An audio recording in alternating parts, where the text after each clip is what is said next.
We have two more speakers. We're here from Joshua Lyons and then Congressman Roscoe Bartlett.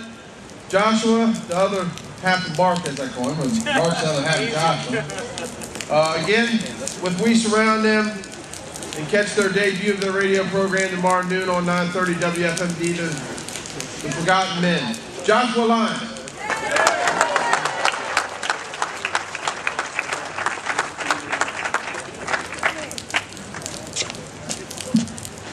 Y'all may not know this, but Senator Cardin is here in Frederick today. Yeah. His office asked Sheriff Jenkins to attend an event, but our sheriff declined. He said it was more important to be here among the people like him. I say to Washington that we, the people, are not to be forgotten anymore.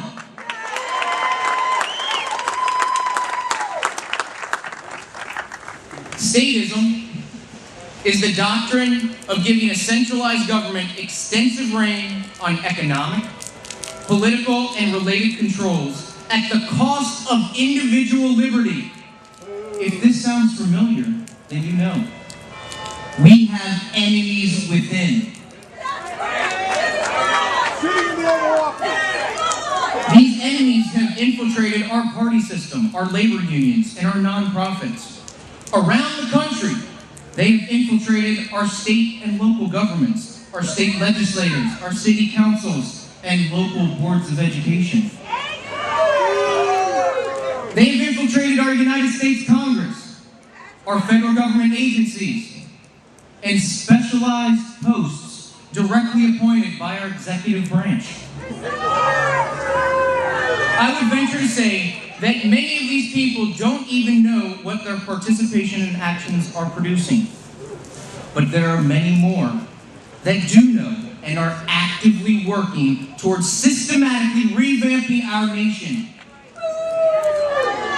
These are the individuals that make such statements. As our president did as a candidate in October 30th of 2008.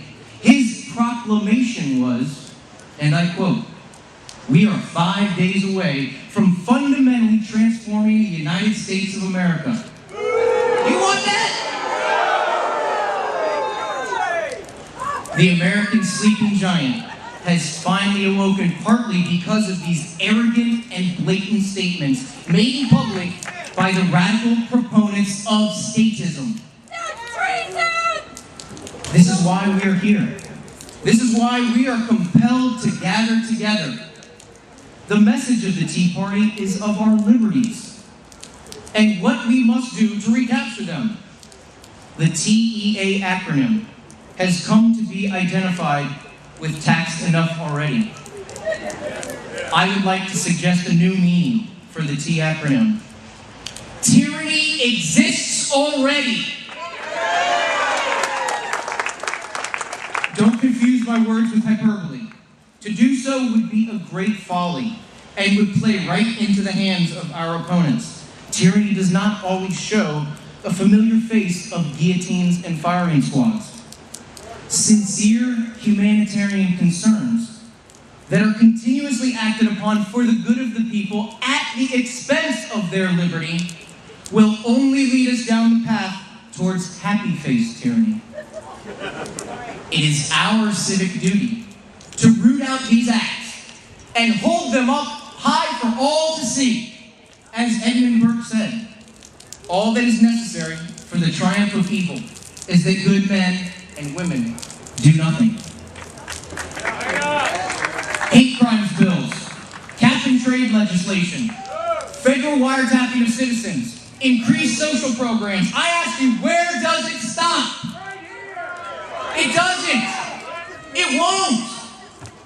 If we do not fight for our liberty now, I see a time in the not too distant future when we will look back and say, is the material comfort and superficial security I have really worth the overbearing regulation and burdensome rules I am forced to live by? Let me remind you something that Benjamin Franklin said so many years ago. They who would give up an essential liberty for temporary security deserve neither liberty or security. If we do not reverse the federal government's rapid usurpation of power, we will have neither security nor liberty. We will experience a tyranny not seen in our lifetimes. Washington must stick to the restricted authority that we, the people, consented to in our Constitution. And our damn state government officials need to do their job and stop the monsters in Washington from stealing power not granted to them.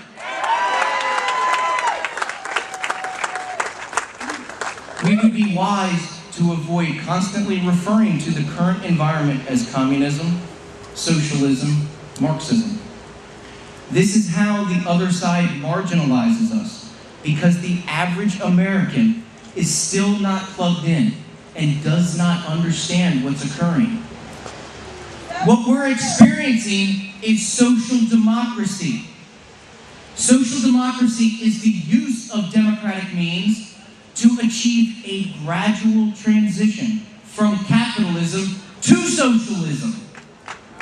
People, we're in the period between republic and pick-your-ism. So you ask, who is the enemy within? Who's the problem? It is the deceptive radicals, these statists. They are the radicals. They are the extremists. They are ultimately our oppressors. Those of us who are saying enough is enough are not trying to stop anyone from succeeding. We are solely and uniformly declaring that we don't want our country fundamentally transformed.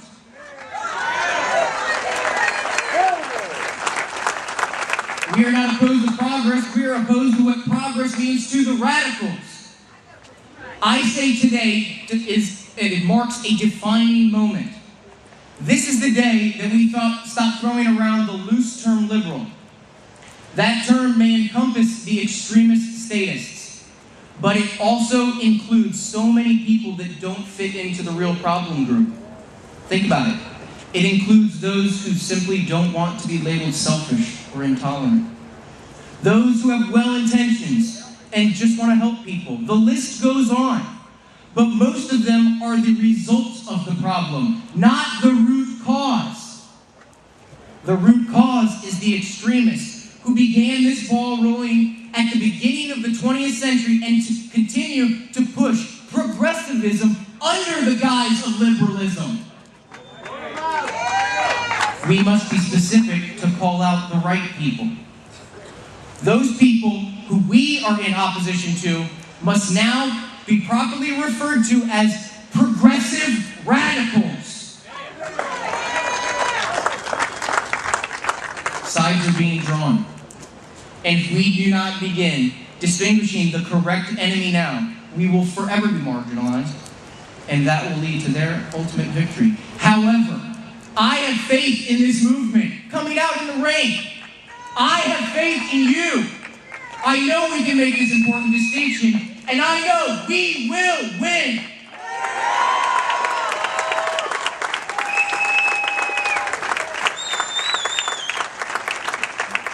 As I did the last time we gathered, I'll close with a poem by Milton Mayer that you may know. While you hear this, do not focus on the figureheads of that era or ours, but recall the snowball effect of recent events that began in the fall of 2008 and have gained unprecedented momentum since then. In Germany, they first came for the communists, and I didn't speak up because I wasn't a communist.